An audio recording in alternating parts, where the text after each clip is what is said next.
Hello, this is Justin Moore with Enhanced Vision. I'd like to thank everyone for coming online this morning and joining us for the benefits of new electronic magnification devices versus conventional magnifiers webinar. We'll be joined by Dr. Kevin Huff of ViewFinder Low Vision Resource Center in Arizona. After the presentation, we should have some time to take questions from the audience.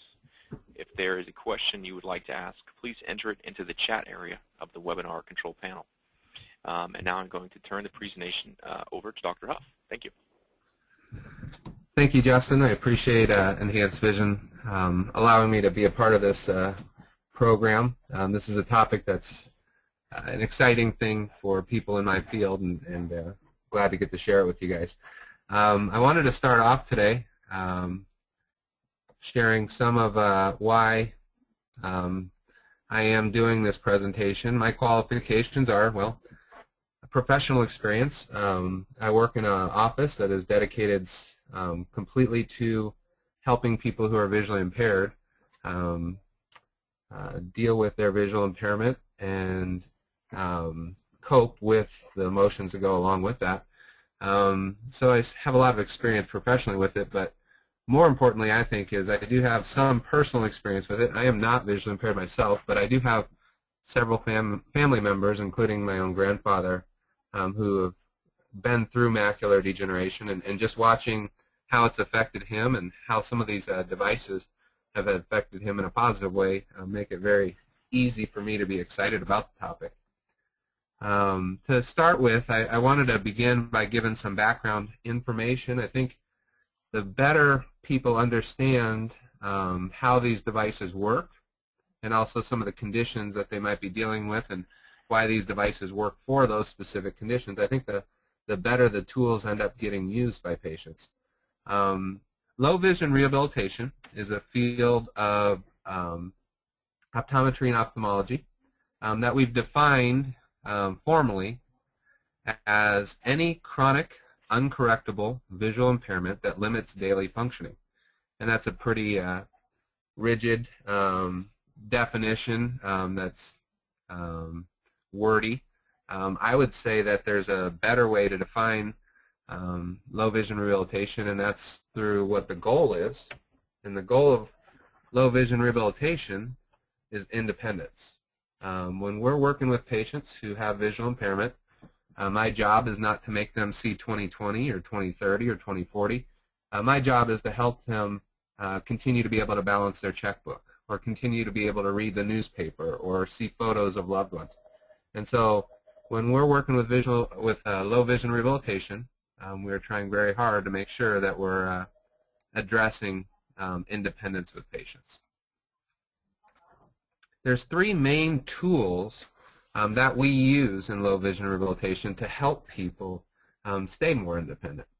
One of the first tools we talk about is how to use your vision more efficiently. Another tool we use is to modify the size of the object, and that's through magnification. And a third way we do it is by enhancing the contrast, which is usually done by improving lighting. For using vision more efficiently, conditions like macular degeneration affect the central vision, whereas conditions like glaucoma and retinitis pigmentosa affect the peripheral vision. And because of that, there are different strategies with the different conditions. Patients are trained how to use parts of their vision that still remain. We call that training eccentric viewing training. Another way to describe it would be visual field and scotoma awareness. Now, scotoma is a fancy word for blind spot. And to measure the blind spots in a patient, we'll usually use two different tests. For patients with macular problems, whether it's Stargardt's disease, macular degeneration, anything affects the center of the retina, we would use a Humphrey 10-2, and this is a test that measures the visual function of just the central 10 degrees of someone's vision, whereas we'll use a Humphrey 30-2 for patients with glaucoma, retinitis pigmentosa, strokes, etc., because that gets a little further out into the peripheral vision, and those conditions affect the peripheral vision more. I have a picture on the screen now of visual field test. And for those of you who are able to see that, the visual field, the first thing that stands out is there's a picture in the upper right of the paper with a big black spot in it. And what that big black spot represents is actually this patient's blind spot. This is a 10-2 visual field, so it's only the very center of the vision. So this person actually has very good peripheral vision. But in the very center of their vision, they are missing that black area. And when someone has a blind spot that's more on the right-hand side, like this patient, they're reading right into that blind spot. And so because of that, they're going to read letter by letter, word by word, which can be a frustrating thing for patients when it's first occurring. All day long, I have patients sit in my chair and they say things to me like, boy, I feel like I'm in first grade when I read. Well, first graders read that way because they haven't learned to recognize words well enough. Patients with macular degeneration read that way because they're reading directly into this blind spot and it's blocking their vision. The good news is there are techniques. This patient has very good vision just to the left of the center, and so if this patient turns their head just a little bit to the right, they're going to see more of the word. And so that's called eccentric viewing. Now, if the patient has a blind spot on the left-hand side and sees well on the right, those patients will read very quickly, get to the end of the line, and then try to find the next line, and they can't find where it is, or they'll repeat the line or skip it. So patients that have that, we usually advise to use a card while they're reading, or a line marker. The next tool, besides teaching someone to use their vision more efficiently, would be to use magnification. And I titled this slide Magnification Works because a lot of my patients, they come to me and they say, oh, I've tried magnifiers, they don't work. Well, that's probably because they haven't been given the right tools. Patients with macular degeneration are actually great candidates for magnification. The reason magnification works is that they make the objects big enough to allow patients to get around their blind spot. Okay? And going back to the picture of the blind spot of the patient I just had, if the letter that the person is trying to read is the same size as that big black area, well, guess what? They're not going to see it. But if we magnify that letter so that it is 3 or 4 times bigger than that blind spot, then the patient is seeing an image that has a small area missing because of the blind spot, but their brain is able to fill in the gaps as if there's no blind spot at all. And so that's why magnification works. And so to summarize that, a patient's blind spot is large enough to block an object, the patient won't see it. But if you magnify that object so that it's larger than the blind spot, the brain is able to fill in the missing information as if it's not there. Our brains are very, very good at filling in information as long as it's provided enough to do that. Now with magnification, there's 3 types of magnification. The first type is relative size magnification. Second type is relative distance magnification, and the third type is angular magnification. And again, I don't want to get too technical here, but I think the more people understand this, the better they'll be able to use their devices. Relative size magnification, the best way to describe that is, well, you make the object larger physically. An example of this would be large print items. We have a lot of patients who use large print phones, large print remote controls, large print computer keyboards. If we actually make the object bigger, then it's magnified in our eye. Relative distance magnification is basically you bring things closer. If I'm 10 feet away from my TV and then I move myself up to 2 feet away from it, I've just made that image in my eye 5 times bigger. So I've done magnification by bringing things closer. And so then the third type is angular magnification. And with angular magnification, that's where we're dealing with magnification through optics, through what you would normally consider magnifiers when we think of that term. The third type, or the third tool that we use to help people is contrast. Now, contrast sensitivity test would be, an example would be one that I have on the screen right now. The letters start very dark on the top, and they get more and more gray and light as they go down. This is an example of that I use to help people understand why contrast is so important. I will usually hold a newspaper like this up, and then I'll hold a piece of paper that has white paper with black print next to it and say which one's easier to read. And everybody knows it's easier with the white and black. Well, that's because the contrast is better. Unfortunately, a lot of things that people want to read, the contrast is pretty poor. So contrast sensitivity is lost in most of the diseases that cause low vision, especially with macular degeneration. We'll have patients who will come in and they'll read fairly well on a high contrast eye chart, read 20/40, 20/50, but then they're not able to function.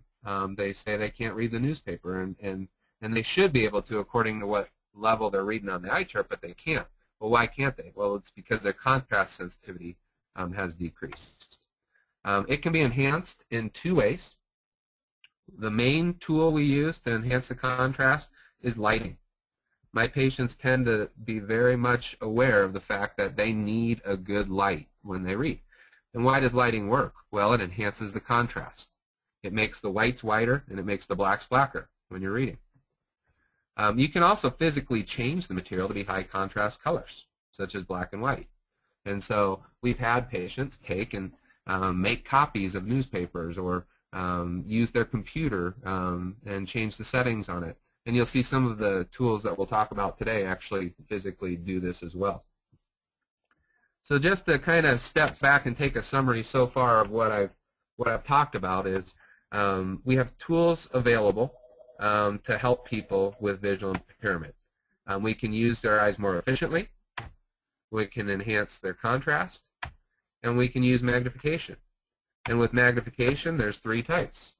There's relative size, relative distance, and angular magnification. Now, to use magnification, we have different devices to use. And for near point optical devices, that just means things that help us with near activities, such as reading, writing, things like that. Our choices would be conventional spectacles or microscopic glasses, hand magnifiers, stand magnifiers, telemicroscopes, or electronic devices. And so these are the tools that I have to use to help people with magnification. To start off with, the conventional spectacles and microscopic glasses, they use relative distance magnification. And so what that means is we make the glasses very strong, and when they're very strong, the patient then has to bring things very close. There's it's counterintuitive. My patients, when I say I'm going to make strong glasses for them, they think, oh, that means I'll get to hold it out at a more normal distance. Well, actually the opposite is true. The stronger the lens is, the closer you have to hold what you're reading. Now this works because if we go from the normal reading distance of 16 inches and we make the glasses strong enough that they're focused at 4 inches, well, you've just made that image 4 times bigger in your eye. You can't simply just bring something up to 4 inches if we don't correct the prescription for it, because the glasses that you wear at 16 inches are not focused at 4 inches. Our children, our 8-year-olds and 10-year-olds are able to do that, but that's because they're young and they're able to focus their eyes very well. An advantage to a conventional glasses prescription or microscopic glass, it's hands-free.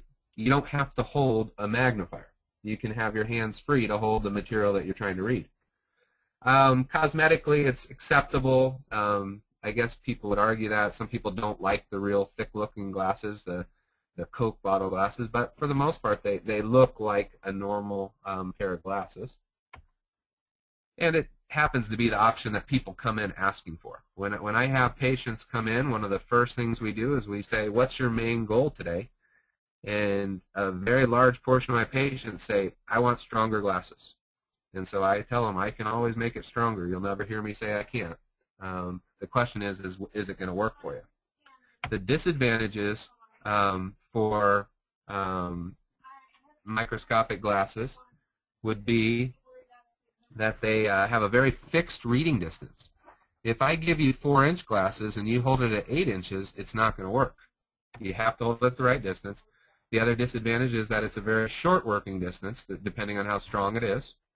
The other thing is if we're asking you to hold the material very close to your face, it becomes harder to put a light on the paper and get that good lighting to enhance the contrast in there. It's also not possible to use 2 eyes when you're above 10 diopters because your eyes would have to cross at that short of a distance, and you're just not going to be able to do that. I have some pictures of what microscopic glasses would look like here, and again, they're kind of what you would expect. These are some glasses that are very thick. They have prism in them. The prism is designed to make it so that you can use 2 eyes even at strong powers like +7 and +8. But up about past +10, we can't even use prism anymore, so you'd have to use 1 eye. This is an example of someone reading with strong glasses, and you see she's using a very short working distance.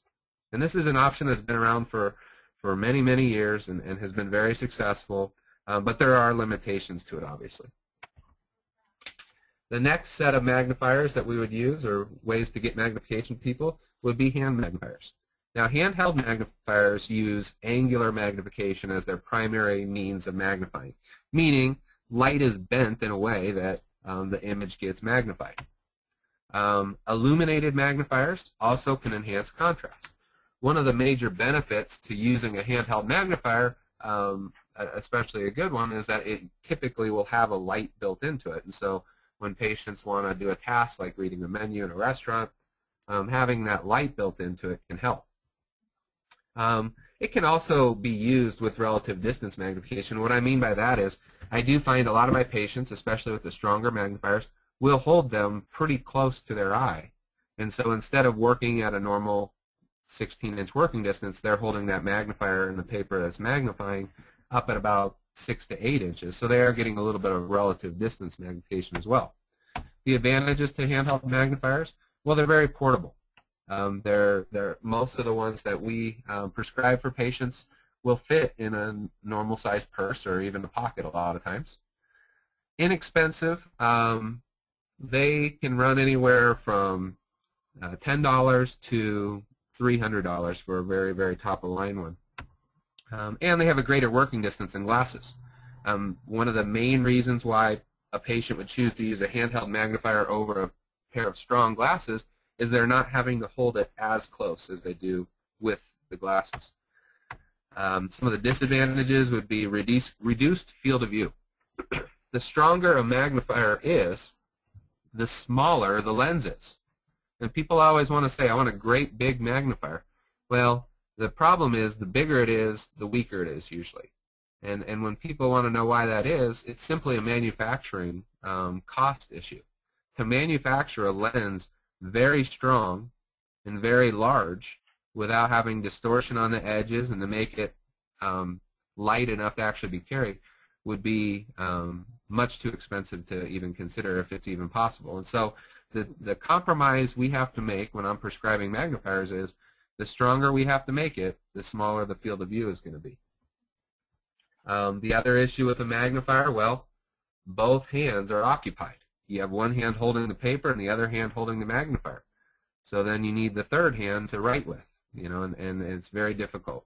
It may be difficult to keep in focus. Magnifiers have to be held at the right distance away from the paper, and if you're someone who's not real steady, it can be difficult. It's not great for long-term tasks, especially when we get into strong powers over 4 times. And what I mean by that is a patient who's using a 6 or 7 times handheld magnifier, it would be rare that they would be able to read for more than 20 or 30 minutes without needing to take a break.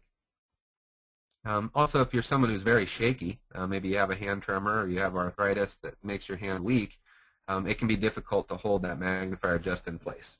And so here's a picture of what I mean when I say a handheld magnifier. You see kind of like the old Sherlock Holmes style magnifiers. Stand magnifiers are another class of magnifier, and they use angular magnification primarily. They're illuminated, and they enhance contrast, and they can also be used with relative distance. So very similar to the handheld magnifier. Some advantages of the stand magnifier is there is a fixed focal length. And what that means is a stand magnifier, you rest on the paper or the object you're trying to see. They're manufactured in a way where you just put it flat on that paper, and it's at the distance that it's supposed to be. Stand magnifiers are portable. They tend to be bigger than handheld magnifiers, so they're a little less portable than handheld magnifiers, but they are somewhat portable. When we start getting into powers over about 4 or 5 times magnification, patients tend to do better with the stand magnifiers, and the big reason for that is when we're dealing with very strong powers, they're very finicky about being held at the exact right focal distance. Well, when you have a stand magnifier, it's naturally put at that distance because it just rests on the paper. And it is a better option for someone who has a hand trimmer because with it resting on the paper, there is less shake to the image than if you're trying to hold it out in space at the exact right spot. Some disadvantages for stand magnifiers would be reduced field of view. They are very small. And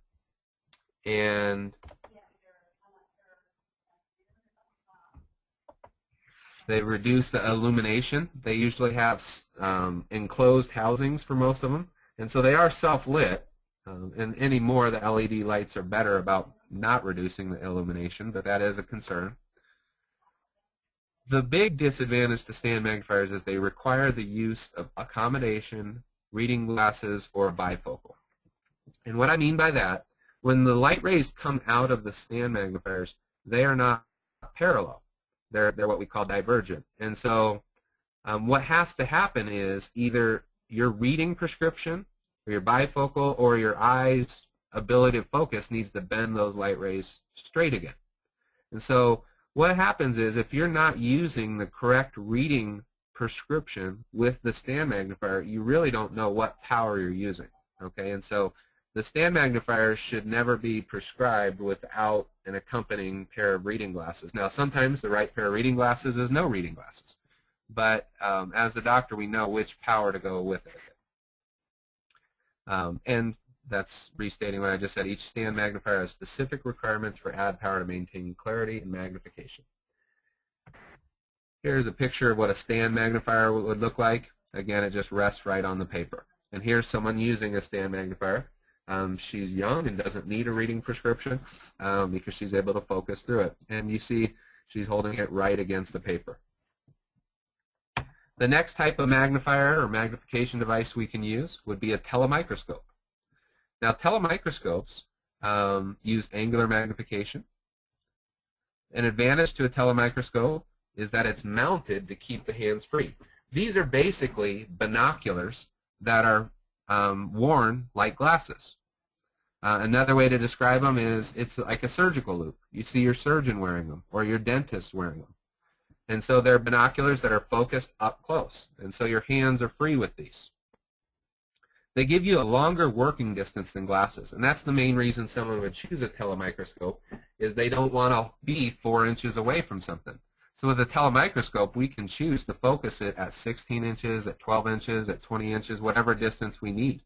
And that's why surgeons like using them because they don't like to be 4 inches away from what they're operating on. It is possible to use 2 eyes with telemicroscopes all the way up to 5 times magnification, which is a pretty substantial amount of power for 2 eyes. A disadvantage, they're very critical depth of focus or working distance. With telemicroscopes, if I tell you to put it at 12 inches and you put it at 14, it's not going to be clear. They're very, very picky about being held at the exact right distance. And I would say that's one of the hardest things to get used to. They do have a very small field of view for any other comparable magnification. What I mean by that is 4 times telemicroscope, you're going to be reading much less of the sentence than you would with a 4 times magnifier or a 16 diopter or 4 times microscope. And so you do lose a lot of field of view with a telemicroscope, which slows down reading. The other issue is, and if you don't understand that, I would say hold a pair of binoculars up and notice the field of view is very small. Well, it's the same thing when we focus that binocular up close. The other issue is telemicroscopes do decrease the contrast because it is a two-lens system. There's a lens right near the eye and a lens a little further out.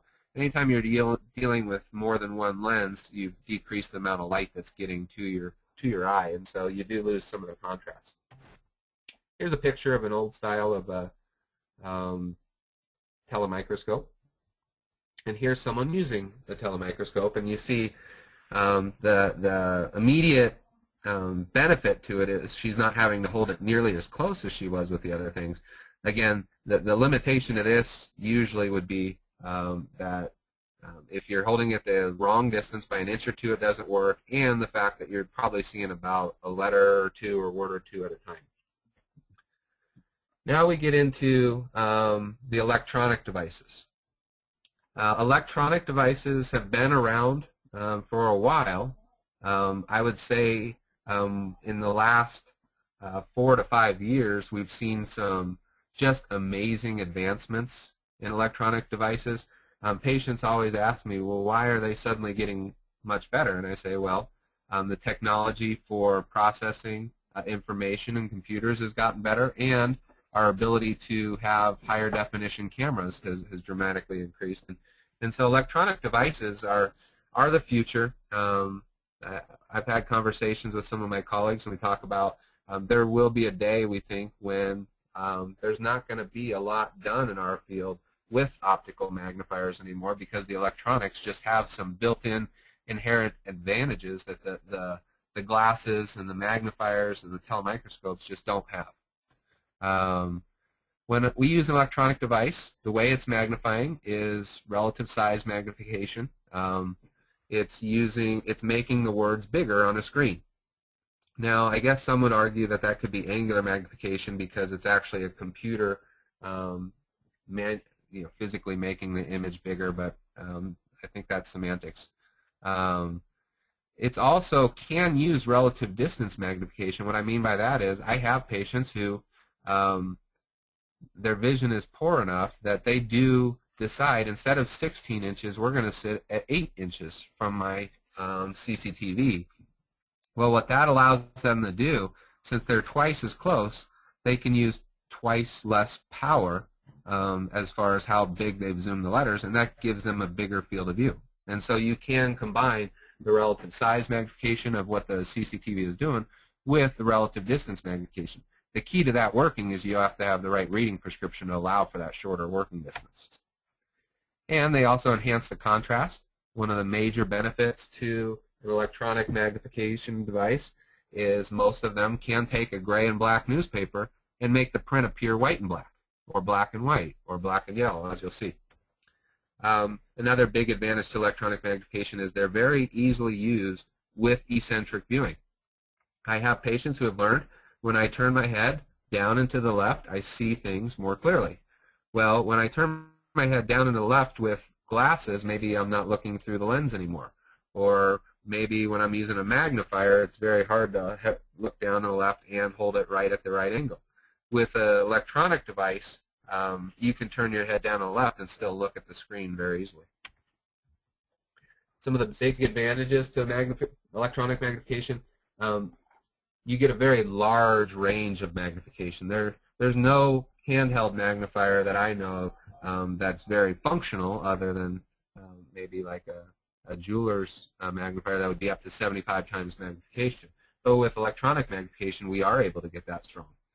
Again, you can increase the contrast, decrease glare, and I put that in there because a lot of our patients, when they change the color from white and black to black with white letters, they find that that's much more comfortable, especially our patients who are very glare sensitive.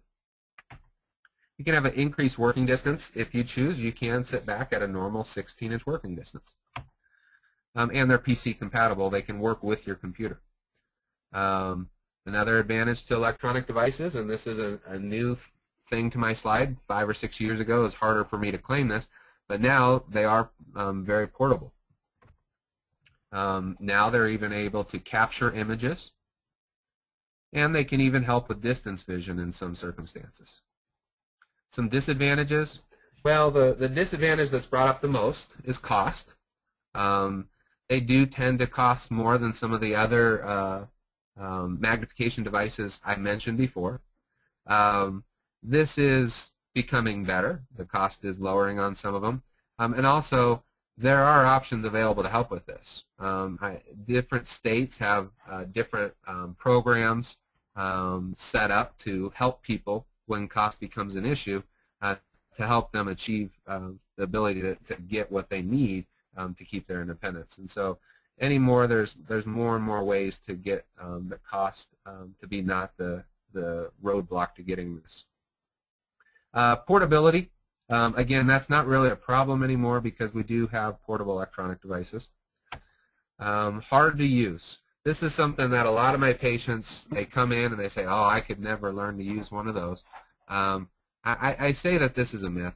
Anymore, they've become very, very, very user-friendly. I use my grandfather as an example. When I went to his house growing up, his VCR always flashed 12 because he did not like electronics, and he refused to mess around and program that thing. And so he's someone who's very adverse to electronics, and yet when we got him his CCTV, he was able to learn and use it very efficiently and had no problem adjusting to it. So the technology is actually very, very easy to use. There are several different types of electronic devices. The type that's been around the longest and that has been kind of our workhorse is the desktop CCTV. And that's the large CCTV that sits on the desktop. We also have portable CCTVs, ones that you can carry around in your pockets or in your purse. And then there's a new type that I've labeled the Acrobat class. That's not an official term in the industry, but just like when people say I'm going to make a copy of something, they tend to say things like I'm going to go Xerox it. I think the name Acrobat's getting synonymous with this type of device because it was one of the best ones that was introduced initially. This is a picture of the Merlin LCD CCTV. The Merlin is a desktop CCTV, and what you'll notice is it has controls. When I show it to patients, I say this is what you need to learn. Here's a power button. Here's a dial that you spin one way or the other, and it makes it bigger or smaller, which is very intuitive. And then here's a button that changes the color. And those are really the only 3 buttons someone has to know to learn how to use this. And so user-friendly, it's very user-friendly. Here's an example of someone reading a recipe under their machine. The Merlin's a desktop CCTV. One of the things I like about it is that it combines a large magnification range with a large field of view. Going back to the picture of the lady using it for her recipe, if I were to use a handheld magnifier or a stand magnifier or a telemicroscope or reading glasses that made an image as large as what she is looking at right there, she would be seeing 1, maybe 2 letters at the most. Whereas with a desktop CCTV with a screen that's as large as this, she's able to see several words at a time. And that increased field of view makes reading much more efficient, much more enjoyable. It also can enhance the contrast. You can take a gray and black newspaper and make it white and black, or black and white, or black and yellow, or blue and yellow. The Merlin has a tray, and what you do is you put what you want to see on the tray, and you can move the tray instead of having to move the object, and that provides smooth reading, even when you're at a very high magnification level. And the controls are very easy to use. The Merlin is an excellent option for near casts. When someone says to me, look, all I want to be able to do is I want to read, and I want to write, and I want to look at pictures. Well, I just happen to say that the Merlin is excellent for reading, writing, and looking at photos. And so I think it's an excellent option for that. On this slide, I've listed some of the official features that are listed with Merlin. It's simple, easy to use controls. It's got a long-lasting LED lighting for truer picture and color. And so it is self-lit, so if the room is dark, it will work. There's options as far as how big you want that monitor, the 19-inch, the 22-inch, and the 24-inch.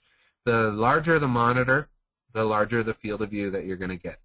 And so I always try to steer people towards the largest monitor that's available. Magnification officially can be as small as 2.4 times magnification.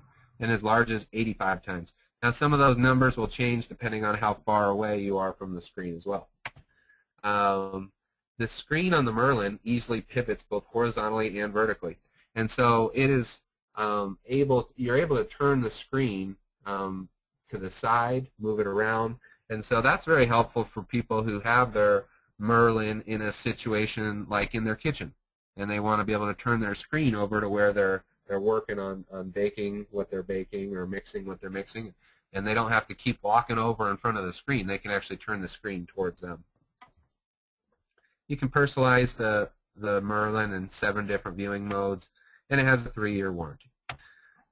Now the Acrobat LCD CCTV is kind of what I would call a hybrid, and in these pictures you're seeing that it doesn't take up a lot of space on the desk, and essentially it's a little stand with a screen and camera.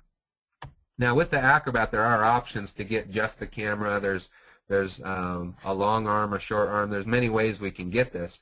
The standard Acrobat, and the one that we use the most, is the actual Acrobat LCD where it comes with the screen. One of the reasons I like that is you get the image in the same line of sight as the camera. So you see when this lady is reading her book is directly straight in front of the screen. And I think that makes it more intuitive when people are reading. When the Acrobat LCD was introduced, it created the standard for a new class of CCTV that's really described as the portable desktop CCTV. Acrobats are lightweight. They're able to be carried around. Depending on the size of the Acrobat, there are cases that can just wheel like you would a suitcase in an airport. The Acrobat has been a very, very good option for me as a low vision doctor because doctors who practice low vision tend to have to go to many different offices to see patients because our patients don't travel well. Well, when I travel across the state of Arizona to see patients in different offices, the Acrobat's much easier to carry around than the old desktop CCTVs used to be. So my back has very much appreciated the introduction of the Acrobat LCD CCTV. It's ideal for patients who travel for extended periods of time. Practicing in Arizona, we have a lot of patients who spend their winters here and their summers somewhere else. I'm born in Arizona, and so I don't know why anybody would want to leave in the middle of 122-degree weather, because that's when I like it, but most normal people don't like to be around here in the summer. Well, those patients used to have to buy a CCTV for when they're in Arizona and another one for when they're back home. The Acrobat is able to be taken with them to both places, so they no longer have to have 2 CCTVs. The Acrobat has a moving camera head that allows patients to use the device for multiple tasks. And this is one of the things when I'm trying to choose, should someone have an Acrobat or should they have a Merlin? We have a lot of patients who like to do things like put on or like to read, write, working with hands. This is where I think working with the hands is where the moving camera really helps a lot. As you can see from the picture that I put up a few slides back, there's a lot of space underneath the camera, and so writing under it is a very natural task. Another thing you can do, as this one's example, you can point it at yourself and put on makeup or shave, see things like that. And so the moving camera head is what allows for us to do that, whereas with most other CCTVs we can't do that. You can also point it at other people.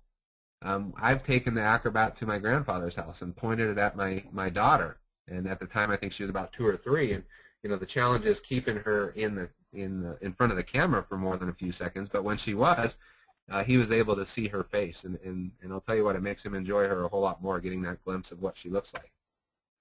You can also point the Acrobat off in the distance. And so I'll have patients pointed at their television because everybody was getting mad at them for sitting 2 feet in front of the TV and blocking the view. Well, they can sit a little further back if they point this at the TV.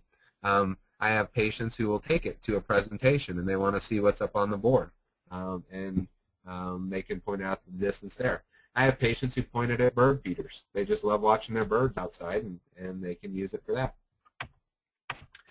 The official features that are listed for it: autofocus, 3-in-1 camera. And when it says 3-in-1, it means it can see close for reading, it can see yourself for makeup and shaving and things like that, and distance.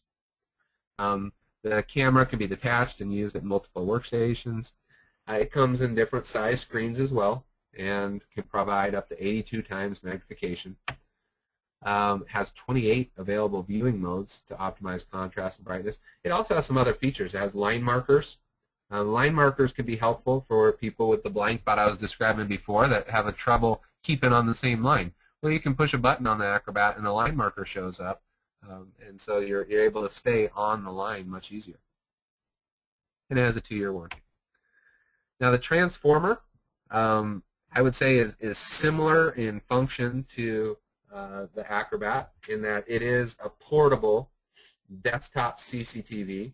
What makes it stand out from the Acrobat is it uses a computer screen as its monitor. And so here's a student who's got her laptop set up, and she has the transformer set to read the pamphlet that she's reading there. This is what the transformer looks like when it's folded up. And so one of the main things about the transformer is it functions very much like the Acrobat, but it does have a few extras. It's even more portable.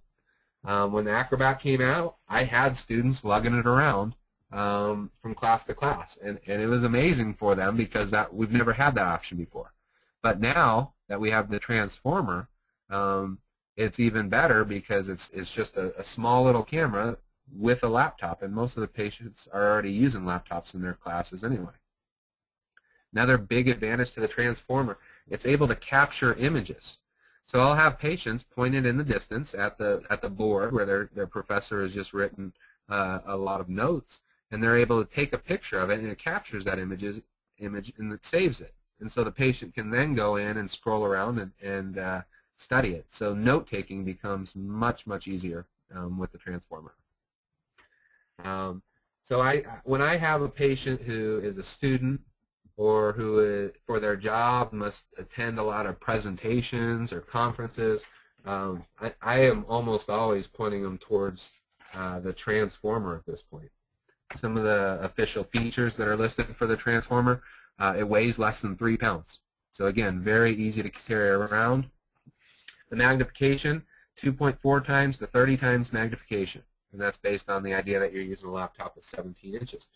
Now, some people will say, oh man, I really need to get that 85 times magnification that I get with the other ones. I'll be honest with you, functionally, I have very few patients who would go above 30 times magnification because you are dealing with a small enough field of view that it would be very difficult to read very efficiently with that. So it gives you plenty of magnification. The camera can rotate 330 degrees, which allows for reading, distance, and self-viewing modes, just like the Acrobat. Connects to a laptop, desktop computer, or monitor. Has 28 custom color select modes. It's battery operated, and so it can work for up to 4 hours on the charge. Has built-in LED lighting. And it has auto-install software plug-and-play, so you can just plug it right into your computer, and it has everything it needs to load on the program that it needs to run. And it has a 2-year warranty.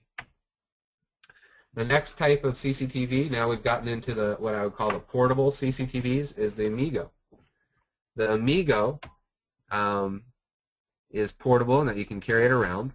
I like it because it just rests on the paper, and you'll see some of the functions to it that it can tilt, which is a very good thing ergonomically. It's one of the largest portable CCTVs that we have. It's got an extremely large field of view for a portable CCTV. A lot of patients, when they get portable CCTVs or handheld CCTVs, the problem is they don't see enough of the sentence, especially when the magnification is very large. Well, the Amigo gives some of the best field of view that you can get in a portable CCTV. One thing I really like about it is that the screen tilts up and down, which allows for comfortable use. Instead of having to hunch over the magnifier and look, you can just sit there and tilt the screen and make it much easier on your neck. It can be connected to a TV monitor. for an even larger field of view. So you can plug it in so that you can use the TV monitor as your screen. And it's able to freeze an image. The features that are listed for it: crisp, high definition image, lightweight and portable, 3.5 times to 14 times magnification, which is one of the largest magnification ranges you can get in a portable CCTV. It's got a large 6.5-inch anti-glare LCD screen, which tilts. It's got a large field of view like we talked about. The freeze frame with adjustable size and contrast. When we say freeze, what that function would be used for would be you're at a store and you want to see the price of something that's on a shelf. Well, instead of having to lay on your hands and knees to see what it is, you can hold the Amigo down there, push the button, take a picture of it, and bring it up closer to your eyes. And so that's where the freeze function can be a big benefit. It also helps when people are trying to dial telephone numbers. Just take a picture of it, then your hands are free to use your hands to do the dialing. And it's got 6 viewing modes to optimize contrast and brightness. And a 2-year warranty. Now the last one I'm going to mention is the Pebble. The Pebble is the most portable of the handheld CCTVs. And it's being used in this picture basically like a magnifier. It has a handle that you can hold, and you can hold it in focus. Another neat thing about the Pebble is you can place the handle down in its folded storage position and use it flat on the paper like you would a stand magnifier. So again, people whose hands are unsteady or weak can just rest it on the paper, and it gives a very steady, clear image. Again, it's lightweight, portable CCTV. It's ideal size for patients to carry with them. You can actually fit it in your pocket if you have a big enough pocket. It can be used for reading and many near spotting tasks, such as reading menus, shopping, seeing price tags and labels, seeing household items like stove dials and thermostats. I know getting my grandpa a portable CCTV, the biggest thing he would use it for would be looking at that thermostat to know what the weather was in his own house. Signing documents such as checks and receipts. The Pebble is very, very easy to use for signing checks and receipts because you can rest it and tilt the screen up and get your pen under there pretty easily. This is a slide that kind of shows what we're talking about in our industry when we say there will come a day probably where we're not doing a lot of optical magnifiers because the electronics are just getting better. On the left-hand side of the picture, you see some examples of some stand magnifiers, and on the right, you see the Pebble. The inherent advantage to the Pebble and to other portable CCTVs and desktop CCTVs is for the amount of magnification you're getting a much bigger field of view. You're able to enhance the contrast, be able to freeze the image, and you can write with it much easier, and you can make it brighter and dimmer. So it is coming that these will replace optical magnifiers. I don't know when, but it is something that we do see going that way. The magnification on the Pebble can be adjustable from about 2 times to 10 times. It's lightweight design, 3.5 inches or 4.3-inch high-resolution LCD. It came out as a 3.5-inch screen, and then suddenly we had bigger ones, 4.3 inches. At this point, I prescribe mostly the 4.3-inch because that extra just under an inch actually plays a big role in reading more efficiently, so it is better with the bigger ones. It's got a large viewing area in a small package. It's got adjustable brightness, 28 available viewing modes. The handle is very easy to use handle, easy to get folded in and out, and it's very comfortable to hold. It can freeze the image with the capability to magnify and change the mode, which is a helpful thing. I have patients when they freeze the image for a price tag, I have them put it on the lowest magnification level so it's easier to orientate themselves to figure out where they are, take the picture, and then they can make it bigger after it's taken the picture. And it's got a 2-year warranty. And so that wraps up all I have planned for today. If you're interested in learning more about any of these electronic devices, you can schedule a free, no obligation in-home demonstration with the numbers that are provided. At this point, well, we would like to try to address some of the questions that may have come up during the talk.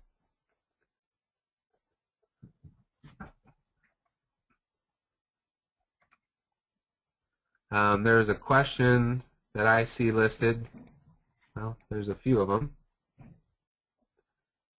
One of the questions is, what are the side effects of Avastin? Avastin's a treatment that's used for macular degeneration. I would save that for another discussion. It would take another hour to describe the benefits and the risks with the shots. I will just kind of give a brief synopsis of the fact that the injections that are available these days for macular degeneration have changed my job dramatically and have changed the lives of my patients dramatically for the better. Before we had these treatments, when I saw blood in someone's eye, it made my stomach hurt because I knew that person was going to have a dramatic decrease in vision. Now I refer them to the retinal specialist, and many times they're able to slow that disease down much better. So the Avastin and the Lucentis and some of the new ones that are on are as close to a miracle drug as I've seen since I've been a doctor. Another question was, do you deal with optic atrophy? And the answer is yes. When I describe low vision rehabilitation as any chronic, uncorrectable visual impairment that limits daily function, that could be from macular, that can be optic atrophy, that can be from glaucoma, anything that would make a doctor say to you, sorry, we can't make anything stronger. Well, that would make you a candidate for low vision rehabilitation. So we do work a lot with optic atrophy as well. There's another question here. Any thoughts of how to get children to use magnifiers in classrooms when kids just want to be like everyone else? And that's a very good question. It's a question that I faced last week with a patient, actually. I had a 13-year-old boy who, like a lot of 13-year-old boys, doesn't like to appear different from his friends. At age 13, I think there's a very strong psychological desire to fit in with everybody else. And being the one that has to sit there and hold a magnifying lens to read does kind of separate you from some of the other kids in the classroom. I'll be honest with you, my experience with kids in this situation, they love using portable devices like the Pebble and like the Amigo because it's technology, and kids love technology. This particular kid, I spent 45 minutes with him working with glasses and working with handheld magnifiers, and I couldn't get him to stop slouching and have a frown on his face the entire exam. I brought out the Pebble and let him play with it for 5 minutes, and you've never seen a kid's eyes light up and smile as much. And I'm very confident he would use it in the classroom. And now that's one individual, and kids are going to have different things. But I do know that one of the advantages to electronics that I didn't write is they're much more accepted by kids in classrooms, just because other kids will look and say, oh, wow, that's pretty neat, I want one of those, even when they don't have vision problems. But it is an issue, and motivating kids to use the devices is an important thing. I believe that's all the questions that I've seen come through so far. At this point, I would... Hey, Dr. Huff, I've got a question here that I received. It's the question was, will Transformer work on MacBook laptop? And the answer to that is it will if you load the Boot Camp software, which allows you to run the Windows software on your MacBook. The Transformer is set up to work with the Windows.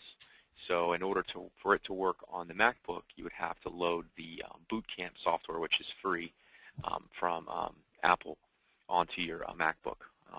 That's how that would work. And then I also have a question here. What is the cost of the Amigo? The Amigo is $1,695, and that includes the the 2 batteries, the charging stand, and it comes with a 2-year warranty. Another question I have here is, are these products available outside the U.S., say in India or Gulf? Yes, they are. Please call our 800 number, 800-811-3161, and the staff here can put you in contact who carries those products outside of the U.S. And another question, can transformer be used with Macs? I addressed that one already. Again, that boot camp software. Also, see here, where can you find them? That address. Yeah, please just call in if you're outside of the U.S. and you want to purchase the products. We have the different voltages to work in different areas. So we just have to address which country you're going to use it in and which get you the right product. One question is, my mom is 90 and in a nursing home. Which one will be best for her? I would definitely have you just call in and contact us at the 800 number, the 888-811-3161, and discuss which person to purchase from, where out in the country you are. We always say the best thing is to take a look at the products, and we can have our distributor, depending on where you're at, come in and visit with your mother and decide which one would work. Let's see here. What is the life battery of the Amigo, transformer, and Pebble? The Amigo has a 2-hour battery, but it comes with 2 separate batteries. So you're looking at a 4-hour battery time there. The transformer's battery, it goes for about 4 hours. It's also rechargeable. You can buy separate batteries, pretty low cost, and swap them out. But the initial charge is 4 hours. The Pebble is about a 2-hour charge also. But these are all rechargeable, and you can buy extra batteries to extend those if you'd like. Another question I have here. I have a laptop computer, 17-inch, and use a 27-inch monitor with it. Is there any advantage to buying the Acrobat rather than going with the transformer in this situation? It kind of depends on your preferences. In portability, if you really want something portable, you can carry around, it folds up, it's very light, that's the transformer. If you want more space and working space, that would be the Acrobat. I definitely would, again, call in the 800 number here and get with our staff here, find out exactly where you're at, which distributor you are going to use, and take a look at them. That's the best way to do it. No more question here. Is Mom lives in Kentucky. Can she get someone to come by and demonstrate our product? She is 90. Absolutely. If you call in here to our 800 number, we will get you in contact with our distributor who covers Kentucky, and they'd be more than happy to come out and do an in-home demo for your mother. That's all the questions I have, Dr. Huff. That sounds good. Are there any other questions popping up? Let's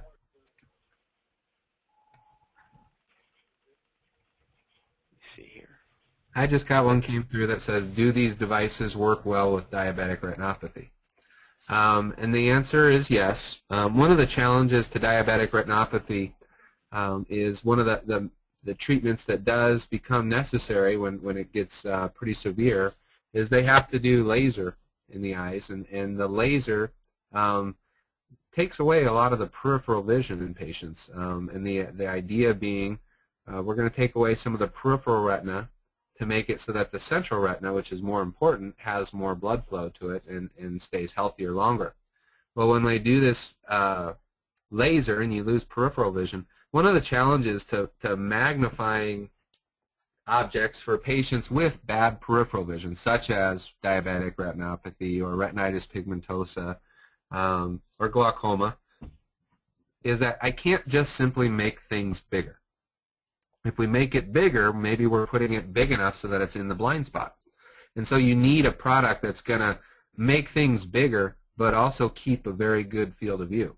And so that's why, to be honest with you, when I have patients with diabetic retinopathy, especially if they've had the extensive laser treatment, they tend to do much better with the electronic magnification because of the inherent advantage of better field of view with the amount of magnification they're needing.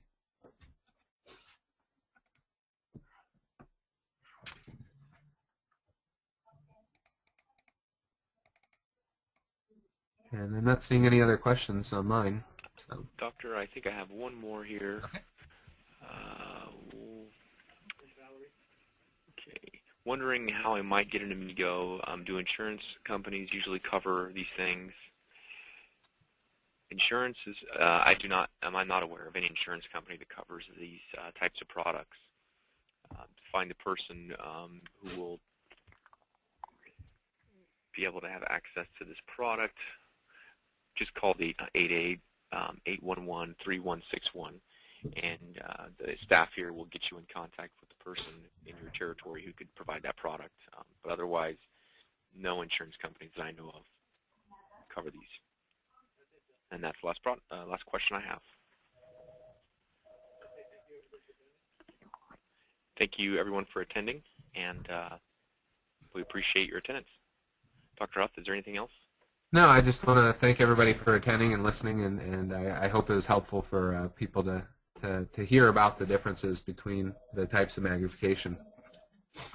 And I appreciate Enhanced Vision allowing me to be a part of it.